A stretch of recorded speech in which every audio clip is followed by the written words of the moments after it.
તમે સાંભળી રહ્યા છો કૃષ્ણ પુરાણ ચેનલ.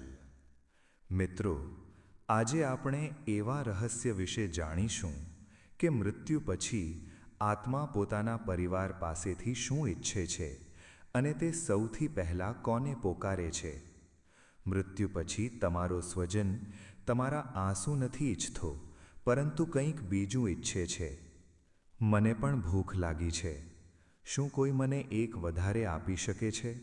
હું અહીં જ છું, તમારી સામે. રડશો નહીં, હું તમારો પતિ છું. તમારા આંસુ મને શાંતિથી મરવા નથી દેતા. હું અહીં જ ઊભો છું. મૃત્યુ પછી આત્મા સૌથી પહેલાં કોને પોકારે છે? માતાને, પત્નીને કે પોતાના બાળકોને? આ પ્રશ્ન સાંભળવામાં સરળ લાગે છે, પરંતુ આનો ઉત્તર એટલો ઊંડો છે કે જેણે પણ આને સાચા અર્થમાં સમજી લીધો, તેનું જીવન ક્યારેય પહેલાં જેવું ન રહ્યું.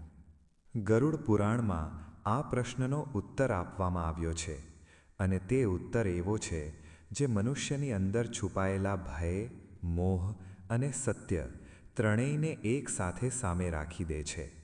કારણ કે મૃત્યુ પછી આત્મા જે અવસ્થામાં હોય છે, નગરોની ઝાકઝમાળથી દૂર, તેઓ ગામડાઓની પગદંડીઓ પર ચાલતા મનુષ્યોના જીવનને જોઈ રહ્યા હતા. ત્યારે જ તેમની દ્રષ્ટિ એક સાધારણ ઘર પર અટકી ગઈ. ઘર એવું જ હતું જેવું દરરોજ હોય છે. આંગણું, દિવાલો, છત બધું જ એવું. પરંતુ વાતાવરણમાં એક અણકહી પીડા હતી. નારદજીએ દિવ્ય દ્રષ્ટિથી જોયું. એ જ ઘરની અંદર એક આત્મા ભટકી રહી હતી. તે ક્યારેક ઉંબરા પાસે જતી, ક્યારેક અંદર પાછી આવતી, ક્યારેક તે એ જ સ્થાન પર ઊભી રહી જતી જ્યાં ક્યારેક તે બેસીને ભોજન કરતો હતો. આત્મા વ્યાકુળ હતી, ગભરાયેલી હતી અને સૌથી વધુ એકલી હતી. ઘરમાં બીજા પણ લોકો હતા. સ્ત્રીઓ વિલાપ કરી રહી હતી, પુરુષો શોકમાં મૌન હતા, અને એક નાનો બાળક માતાના ખોળામાં રડી રહ્યો હતો. પરંતુ આત્માને કોઈ જોઈ શકતું ન હતું. કોઈ તેની ઉપસ્થિતિનો અનુભવ કરી શકતું ન હતું. નારદજીનું હૃદય દ્રવિત થઈ ઉઠ્યું. તેમણે વિચાર્યું, આ કેવી સ્થિતિ છે જ્યાં પોતાનું ઘર પણ પારકું થઈ જાય છે અને પોતાના લોકોની વચ્ચે રહેવા છતાં પણ આત્મા એકલી થઈ જાય છે. નારદજી મનમાં ને મનમાં બોલ્યા, જે મેં અત્યારે જોયું તે માત્ર એક ઘરની કથા નથી, આ તો દરેક મનુષ્યની આવનારી દશા છે. મૃત્યુ પછી આત્મા કેમ ભટકે છે? તે અહીં કેમ રોકાવા માગે છે, જ્યારે તેનો સમય આ લોકમાં સમાપ્ત થઈ ચૂક્યો હોય છે? અને સૌથી મોટો પ્રશ્ન, તેની પહેલી ઈચ્છા શું હોય છે? નારદજી એ જ ક્ષણે વૈકુંઠ પહોંચ્યા. એ સમયે શ્રીકૃષ્ણ શાંત ભાવથી બિરાજમાન હતા. તેમના મુખ પર એ જ કરુણ હાસ્ય હતું, પરંતુ દ્રષ્ટિમાં એ ઊંડાણ હતું જે માત્ર સત્યને જાણનારાઓમાં હોય છે. નારદજી કૃષ્ણજીને શાંત સ્વરમાં બોલ્યા, પ્રભુ, આજે પૃથ્વીલોકમાં જે દૃશ્ય મેં જોયું તેણે મને અંદર સુધી વિચલિત કરી દીધો છે. મેં એક આત્માને પોતાના જ ઘરમાં ભટકતી જોઈ. તે બધું જ જોઈ રહી હતી, બધું જ સાંભળી રહી હતી, પરંતુ કોઈ તેને જોઈ શકતું ન હતું, કોઈ તેની વાત સાંભળી શકતું ન હતું. હે માધવ, મૃત્યુ પછી આત્માની આ દશા કેમ થાય છે? તેની સૌથી પહેલી ઈચ્છા શું હોય છે? તે કોને પોકારે છે? કૃષ્ણજીએ કહ્યું, નારદ, તમે જે પ્રશ્ન કર્યો છે તે સાધારણ નથી. આ પ્રશ્ન એ મોહનો દ્વાર ખોલે છે જેમાં મનુષ્ય જીવનભર બંધાયેલો રહે છે. જ્યાં સુધી દેહ છે ત્યાં સુધી મનુષ્ય વિચારે છે કે તે જ બધું છે, પરંતુ મૃત્યુ પછી જ્યારે આત્મા દેહથી અલગ થાય છે ત્યારે તેને પહેલીવાર પોતાના કર્મો અને સંબંધોનું વાસ્તવિક મૂલ્ય સમજમાં આવે છે. આ સત્યને ઉપદેશથી નહીં, કથાથી સમજી શકાય છે. તેથી હું તમને એક પ્રસંગ સંભળાવું છું. કૃષ્ણજીએ કહ્યું, એક સમયે પૃથ્વીલોકમાં એક નાનકડું ગામ હતું. તે ગામ ધનથી નહીં, ધર્મથી સમૃદ્ધ હતું. ત્યાં રહેવાવાળા લોકો સરળ હતા, પરંતુ તેમનું જીવન નિયમો અને મર્યાદાથી બંધાયેલું હતું. એ જ ગામમાં એક પરિવાર રહેતો હતો જેની સચ્ચાઈ અને સદાચારની ચર્ચા દૂર દૂર સુધી થતી હતી. એ પરિવારમાં એક પરિશ્રમી હતો, ઈમાનદાર હતો અને પોતાના કર્તવ્યોથી ક્યારેય પાછળ ખસતો ન હતો. તેની પત્ની પતિવ્રતા હતી, શાંત સ્વભાવની હતી અને તેમનો એક નાનો દીકરો હતો જેના હસવાથી ઘરમાં પ્રાણ વસેલા રહેતા હતા. તે યુવક પોતાના પરિવારને અત્યંત પ્રેમ કરતો હતો. તેના માટે સંસારનો અર્થ એ જ ઘર, એ જ પત્ની અને એ જ બાળક હતો. તે વિચારતો હતો કે જીવન આમ જ ચાલતું રહેશે. પરંતુ નારદ, કાળને કોઈની યોજનાઓ સાથે કોઈ લેવા દેવા નહોતી. એક દિવસ તે યુવક પોતાના દૈનિક કાર્યથી પાછો ફરી રહ્યો હતો. સંધ્યાનો સમય હતો. આકાશમાં આછો અંધકાર ઉતરી રહ્યો હતો. અચાનક તેનું શરીર શિથિલ થઈ ગયું. તે જમીન પર પડી ગયો. જોવામાં કોઈ મોટો ઘા ન હતો, તેથી લોકોને સમજાયું નહીં કે શું થયું છે. ગામવાળા દોડી આવ્યા. કોઈએ પાણી લાવવા કહ્યું, કોઈએ તેનું નામ પોકાર્યું. પત્ની ગભરાઈને તેની પાસે બેસી ગઈ. તેણે ધ્રુજતા અવાજમાં પૂછ્યું, તમે ઠીક તો છો ને? યુવકે કંઈક કહેવા પ્રયત્ન કર્યો, પરંતુ શબ્દો સાથ આપી શક્યા નહીં. તેની દ્રષ્ટિ સ્થિર થઈ ગઈ. થોડી જ ક્ષણોમાં તેનું શરીર શાંત થઈ ગયું. કૃષ્ણજીએ કહ્યું કે ગામમાં કોલાહલ મચી ગયો. લોકો રડવા લાગ્યા. પત્નીનો વિલાપ આકાશને ચીરવા લાગ્યો. પરંતુ એ જ ક્ષણે નારદ, એક બીજી ઘટના ઘટી જેને કોઈ જીવિત વ્યક્તિ જોઈ શક્યો નહીં. તે યુવકની આત્મા દેહથી અલગ થઈને ઊભી હતી. તે પોતાના જ શરીરને જોઈ રહી હતી. તે પોતાની પત્નીને રડતી જોઈ રહી હતી. તે પોતાના બાળકને પોકારતો જોઈ રહી હતી. આત્મા વ્યાકુળ થઈને બોલી, હું અહીં જ છું, હું મર્યો નથી. કોઈ મારી વાત કેમ સાંભળી રહ્યું નથી? તે પોતાની પત્ની પાસે ગઈ. તેને અડવા પ્રયત્ન કર્યો, પરંતુ હાથ શૂન્ય સાથે ટકરાયો ગયો. તે પોતાના બાળકની પાસે ગઈ, પરંતુ બાળક તેનો અનુભવ કરી શક્યો નહીં. ત્યારે જ આત્માને પહેલીવાર ભય લાગ્યો. તેને સમજાયું કે હવે તે આ સંસારની રહી નથી. કૃષ્ણજીએ કહ્યું, નારદ, આ જ તે ક્ષણ હોય છે જ્યારે આત્માની પહેલી ઈચ્છા જન્મ લે છે. તે ઈચ્છા કોઈને જોવાની નથી હોતી, કોઈને મેળવવાની નથી હોતી. તે ઈચ્છા હોય છે પોતાના કર્મોથી ભાગી જવાની. પરંતુ ત્યારે ઘણું મોડું થઈ ગયું હોય છે. વાર્તાને આગળ વધારતા કૃષ્ણજીએ આગળ કહ્યું, આત્મા પોતાના જ શબને જોઈ રહી હતી. એ જ શરીર જેને તે જીવનભર હું કહેતી રહી, હવે જમીન પર નિશ્ચલ પડ્યું હતું. ચારે બાજુ લોકો હતા. કોઈ રડી રહ્યું હતું, કોઈ મંત્ર વાંચી રહ્યું હતું, કોઈ ચૂપચાપ ઊભું હતું, અને આત્મા બસ જોઈ રહી હતી. અચાનક તેની અંદરથી એક ચીખ નીકળી, જો હું મરી ગઈ છું તો આ કોણ છે જે ત્યાં પડ્યું છે? તે પોતાના જ શરીરની ચારે બાજુ ફરી. હાથ લંબાવ્યો, પરંતુ સ્પર્શ ન થયો. ત્યારે તેને પહેલીવાર સમજાયું, તે દેહ ન હતી, તે કંઈક બીજું હતી. કૃષ્ણે કહ્યું, નારદ, મૃત્યુ પછી આત્માનો પહેલો બોધ એ જ હોય છે કે તે જેને જીવન સમજતી હતી તે માત્ર એક વસ્ત્ર હતું, અને જ્યારે તે વસ્ત્ર છૂટી જાય છે ત્યારે આત્મા પોતાને ઓળખી શકતી નથી. નારદજી બોલ્યા, પ્રભુ, શું આત્માને તરત એ ખબર પડી જાય છે કે તે મરી ચૂકી છે? કૃષ્ણે કહ્યું, ના નારદ, મોટા ભાગની આત્માઓ લાંબા સમય સુધી આ જ ભ્રમમાં રહે છે. તેઓ વિચારે છે કે કદાચ આ કોઈ સ્વપ્ન છે કે કોઈ અસ્થાયી અવસ્થા. આ જ કારણે તેઓ પોતાના ઘર, પોતાના શરીર અને પોતાના સંબંધોની ચારે બાજુ ભટકતી રહે છે. હજુ 24 કલાક પણ પૂરા ન હતા, અચાનક તે આત્માની સામે બે ભયાવહ આકૃતિઓ પ્રગટ થઈ. નેત્રો કઠોર, સ્વર ગંભીર અને હાથોમાં દિવ્ય લેખા. તે હતા યમદૂત. તેઓ બોલ્યા નહીં, પરંતુ તેમની સામે આવતા જ આત્મા ધ્રુજી ઉઠી.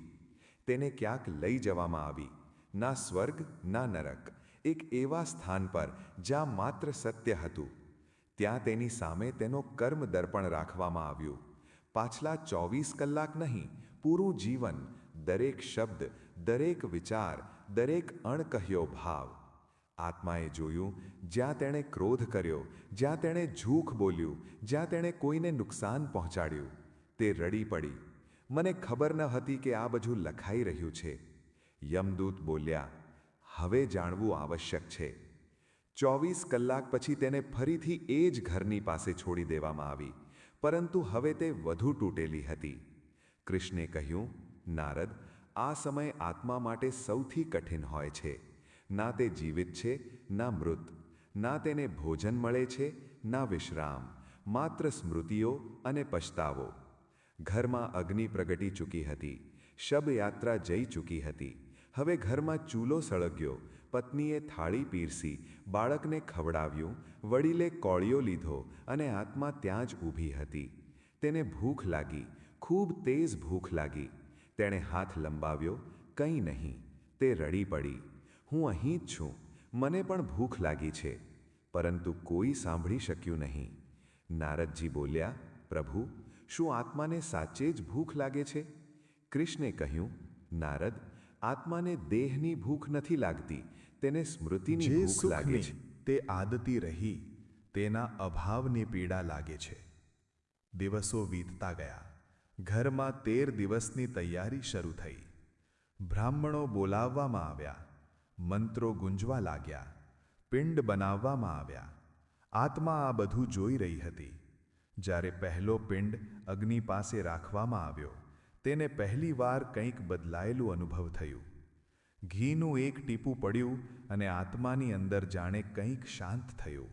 તે આશ્ચર્યથી બોલી, આ શું છે? તેને લાગ્યું જાણે તેણે કંઈક ગ્રહણ કર્યું હોય, જાણે લાંબા સમય પછી કંઈક મળ્યું હોય. કૃષ્ણએ કહ્યું, નારદ, આ જ પિંડદાનનું રહસ્ય છે. આ ભોજન નથી, આ સંકેત છે. આ આત્માને એ બતાવવાનું માધ્યમ છે કે તેનો પરિવાર તેને ભૂલ્યો નથી. નારદજી બોલ્યા, તો શું આત્મા પિંડથી તૃપ્ત થાય છે? કૃષ્ણએ કહ્યું, નારદ, પિંડ આત્માનું પેટ નથી ભરતો. પિંડ આત્માને દિશા આપે છે. દરેક મંત્રની સાથે આત્માનો ભાર થોડો હળવો થતો ગયો. દરેક આહુતિની સાથે તેનો ભય ઓછો થતો ગયો. મંત્રોથી જાણે માર્ગ ખુલવા લાગ્યા. તે હવે ઘરથી બંધાયેલી રહી નહીં. તે સમજવા લાગી, આ રોકાણ નથી, યાત્રા છે. કૃષ્ણએ શાંત સ્વરમાં કહ્યું, નારદ, લોકો વિચારે છે કે શ્રાદ્ધ મૃતકને જમાડવા માટે છે, પરંતુ સત્ય એ છે કે શ્રાદ્ધ પેટ ભરવા માટે નથી, યાત્રા શરૂ કરવાની અનુમતિ છે. જ્યાં સુધી પિંડદાન નથી થતું, આત્મા બંધાયેલી જ રહે છે, અને જ્યારે થાય છે ત્યારે તેને આગળ વધવાનો દ્વાર મળે છે. આત્માએ અંતિમ વાર ધરની તરફ જોયું. હવે તેનામાં પહેલા જેવો મોહ ન હતો. હવે તેનામાં સમજ હતી. તેણે મનમાં ને મનમાં કહ્યું, હવે હું જઈ શકું છું.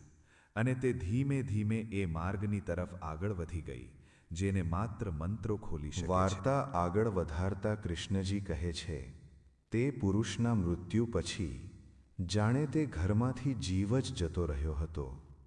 દિવસ ઉગતો હતો, પરંતુ તે સ્ત્રી માટે કોઈ સવાર પડતી ન હતી. રાત ઉતરતી હતી, પરંતુ તેની પીડાને કોઈ વિશ્રામ મળતો ન હતો. તે દિવસ રાત શોકમાં ડૂબેલી રહેતી. ક્યારેક આંગણામાં બેસીને, ક્યારેક રૂમના ખૂણામાં, ક્યારેક પતિના વસ્ત્રોને પકડીને તેના આંસુ અટકવાનું નામ ન હતા લેતા. પરિવારના લોકો તેને સમજાવવાનો પ્રયત્ન કરતા. કોઈ સાસુ બનીને કહેતી, દીકરી, જે થઈ ગયું તે થઈ ગયું, હવે રડવાથી શું બદલાશે? કોઈ દિયર બોલતો, ભાભી, આટલું ન રડ્યા કરો, તમે આમ જ પોતાને નષ્ટ કરી લેશો. કોઈ વડીલ ગંભીર સ્વરમાં કહેતો, શાસ્ત્રોમાં લખ્યું છે, જો કોઈ સ્ત્રી પોતાના પતિ માટે ખૂબ વધુ વિલાપ કરે છે તો તેની આત્માને શાંતિ મળતી નથી. આ વાક્ય તેના મનમાં બેસી ગયું, ઊંડે, ખૂબ ઊંડે. હવે તે માત્ર દુઃખથી નહોતી રડતી, હવે તે ડરથી પણ રડતી હતી. શું મારા રડવાથી તેને કષ્ટ થઈ રહ્યું હશે? શું મારા કારણે તે ભટકી રહ્યો હશે? ઘણીવાર તે પોતાના આંસુ રોકવાનો પ્રયત્ન કરતી. દાંત ભીંસી લેતી, પાલવથી મોઢું દબાવી લેતી, પરંતુ જેટલું રોકતી એટલી જ અંદરથી તૂટતી. તે એકાંતમાં ધ્રુસકે રડતી અને પછી પોતાનાથી જ ડરી જતી. એક દિવસ ઘરમાં લાકડા સમાપ્ત થઈ ગયા. કોઈને જંગલમાં જવાનું જ હતું. તેણે કંઈ પણ કહ્યા વગર ટોપલી ઉઠાવી અને જંગલ તરફ ચાલી નીકળી. રસ્તો લાંબો હતો. ઝાડની વચ્ચેથી જતી પગદંડી તેના મનના સૂના રસ્તાઓ જેવી લાગી રહી. ચાલતા ચાલતા તેની આંખોમાંથી ફરી આંસુ વહેવા લાગ્યા. તે બબડવા લાગી, જો મારું રડવું તેને રોકી રહ્યું છે તો હું શું કરું? હું કેવી રીતે ચૂપ થઈ જાઉં? એ જ સમયે તેને સામેથી એક સાધુ આવતા દેખાયા. ખભા પર જોડી અને ચહેરા પર અજીબ પ્રકારની શાંતિ. સાધુએ તેને જોઈ, તેના આંસુ જોયા, તેની થાકેલી દેહ જોઈ. સાધુ બોલ્યા, દીકરી, આ નિર્જન માર્ગ પર તું કેમ રડી રહી છે? સ્ત્રી થોડી ક્ષણો ચૂપ રહી. પછી જાણે અંદરનો બંધ તૂટી ગયો. સ્ત્રી બોલી, સાધુ મહારાજ, મારું જીવન ખૂબ સારું ચાલી રહ્યું હતું. મારું ઘર હર્યું ભર્યું હતું. મારા પતિ સ્નેહી હતા. મારા બાળકના હસવાથી ઘર ગૂંજતું હતું. તેનો અવાજ ધ્રુજવા લાગ્યો. પરંતુ અચાનક એક દિવસ મારા પતિનું મૃત્યુ થઈ ગયું. હવે લોકો કહે છે કે જો હું વધારે રડીશ તો તેમની આત્માને શાંતિ નહીં મળે. હું નથી ઈચ્છતી કે મારા કારણે તેમને કષ્ટ થાય.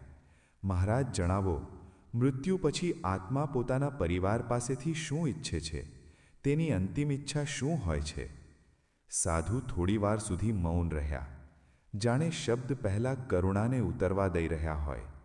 પછી તેમણે ખૂબ શાંત સ્વરમાં કહ્યું, દીકરી, તારું દુઃખ ખોટું નથી. જેણે પ્રેમ કર્યો છે તે શોક તો કરશે જ, પરંતુ શોક અને મોહમાં અંતર હોય છે. મૃત્યુ પછી આત્મા સૌથી પહેલાં એ જુએ છે કે જેના માટે તે જીવતી રહી તેઓ હવે કેવી રીતે જીવી રહ્યા છે. જો પરિવાર માત્ર રડી રહ્યો છે, તૂટી રહ્યો છે, પોતાના જીવનથી વિમુખ થઈ રહ્યો છે, તો આત્મા પણ ત્યાં જ બંધાઈ જાય છે. સ્ત્રીની આંખો ભરાઈ આવી. સાધુ આગળ બોલ્યા, આત્માની અંતિમ ઈચ્છા પોતાના માટે કંઈક મેળવવાની નથી હોતી. તે એ ઈચ્છે છે કે તેના ગયા પછી તેનો પરિવાર જીવનને અપનાવે. તે નથી ઈચ્છતી કે તેનું જવું કોઈ બીજાના જીવનનો અંત બની જાય. સ્ત્રીએ ધ્રુજતા અવાજે પૂછ્યું, તો શું મારે રડવું ન જોઈએ? સાધુ બોલ્યા, રડવાની મનાઈ નથી, પરંતુ રડતા રડતા પોતાના કર્તવ્યોને ભૂલી જવા આત્માને કષ્ટ આપે છે. જ્યારે પરિવાર અત્યધિક વિલાપ કરે છે ત્યારે આત્મા વિચારે છે, મારા કારણે આ લોકો દુઃખી છે, અને આ જ વિચાર તેની શાંતિનો સૌથી મોટો બંધન બની જાય છે. સાધુએ આગળ કહ્યું, શાંતિથી સ્વીકાર કરવું સૌથી મોટો ધર્મ છે. પ્રેમથી વિદાય કરવી સૌથી મોટું શ્રાદ્ધ છે. જે થઈ ગયું છે તેને રડીને નહીં, સમજીને જવા દેવું જ આત્માની મુક્તિનો માર્ગ છે. સ્ત્રીએ સાધુના ચરણોમાં માથું મૂકી દીધું. તે બોલી, મહારાજ, આજે પહેલીવાર મને લાગ્યું કે મારા આંસુ તેમને પકડી રહ્યા હતા. સાધુએ આશીર્વાદ આપ્યા અને કહ્યું, હવે જ્યારે ઘરે પાછી ફરે ત્યારે રડતી નહીં, પ્રાર્થના કરજે. તેમને એ અનુભવ કરાવજે કે તેમનું જીવન વ્યર્થ ગયું નથી. તે દિવસ પછી તે સ્ત્રીનું રડવું પૂરી રીતે રોકાયું નહીં, પરંતુ બદલાઈ ગયું. હવે તેના આંસુ ભાર ન હતા, પ્રાર્થના હતા. તેણે પતિના ચિત્ર સામે દીવો પ્રગટાવ્યો અને શાંત સ્વરમાં કહ્યું, હવે હું તમને રોકીશ નહીં. તમે શાંતિથી જાઓ. અને ક્યાંક અદૃશ્ય લોકમાં એક આત્મા હળવી થઈ ગઈ. વાર્તા સમાપ્ત થઈ ચૂકી હતી, પરંતુ નારદનું મન શાંત ન હતું. તેમણે શ્રીકૃષ્ણની તરફ જોયું. તેમની આંખોમાં પ્રશ્નો હતા, એવા પ્રશ્નો જે દરેક મનુષ્યની અંદર જન્મ લે છે, પરંતુ ઉત્તર ખૂબ ઓછા લોકો શોધી શકે છે. નારદજી બોલ્યા, પ્રભુ, તમે કથાના માધ્યમથી આત્માની પીડા, તેનો મોહ અને તેની યાત્રા બતાવી, પરંતુ મારા મનમાં હજુ પણ ઘણા પ્રશ્નો છે. આ પ્રશ્ન માત્ર મારા નથી, આ દરેક એ મનુષ્યના છે જે કોઈ પોતાનાને ગુમાવી ચૂક્યો છે. હસ્યા. કૃષ્ણએ કહ્યું, નારદ, પ્રશ્ન કરવો જ જ્ઞાનનો દ્વાર છે. પૂછો. આજે જે કહેવાશે તે માત્ર કથા નહીં, જીવનનું સત્ય હશે. નારદજી બોલ્યા, પ્રભુ, સૌથી પહેલો પ્રશ્ન એ જ છે. આત્મા મૃત્યુના લગભગ 24 કલાક પછી પોતાના જ ઘરે કેમ પાછી આવે છે? કૃષ્ણએ કહ્યું, નારદ, જ્યારે આત્મા દેહથી અલગ થાય છે ત્યારે તેને તરત એ બોધ નથી થતો કે તેનો સંબંધ હવે કયા લોક સાથે છે. તે વર્ષો, ક્યારેક જન્મો સુધી જે ઘર, જે લોકો, જે ભાવનાઓથી જોડાયેલી રહી તેમની તરફ જ તેનું પહેલું આકર્ષણ હોય છે. 24 કલાકનો સમય આત્મા માટે સંક્રમણનો સમય હોય છે. આ સમય તે પોતાના જીવનને પાછળ વળીને જુએ છે, પોતાના સંબંધોને આખરી વાર અનુભવ કરે છે. તેથી તે ઘરે પાછી આવે છે, મોહવશ, પ્રેમવશ, આદતવશ. નારદજી બોલ્યા, તો શું આત્મા પોતાના પરિવારને જોઈ શકે છે? કૃષ્ણએ કહ્યું, હા નારદ, આત્મા જોઈ શકે છે, સાંભળી શકે છે, અનુભવ કરી શકે છે, પરંતુ બોલી શકતી નથી, અડી શકતી નથી. આ જ તેની સૌથી મોટી પીડા હોય છે. તે જુએ છે કે જેના માટે તેણે જીવન જીવ્યું તેઓ હવે કેવી રીતે જીવી રહ્યા છે. નારદજી બોલ્યા, પ્રભુ, મૃત્યુ પછી આત્મા પોતાના પરિવાર પાસેથી શું ઈચ્છે છે? કૃષ્ણએ કહ્યું, નારદ, આ ખૂબ મહત્વપૂર્ણ પ્રશ્ન છે. આત્મા ધન નથી ઈચ્છતી, આત્મા ભોજન નથી ઈચ્છતી, આત્મા આંસુઓની પણ ભૂખી નથી હોતી. તે માત્ર 3 વસ્તુઓ ઈચ્છે છે. પહેલી, સ્વીકૃતિ, કે તેનું જવું સ્વીકાર કરવામાં આવે. બીજી, કૃતજ્ઞતા, કે તેનું જીવન વ્યર્થ ગયું નથી. ત્રીજી, વિદાય, કે તેને પ્રેમથી આગળ વધવા દેવામાં આવે.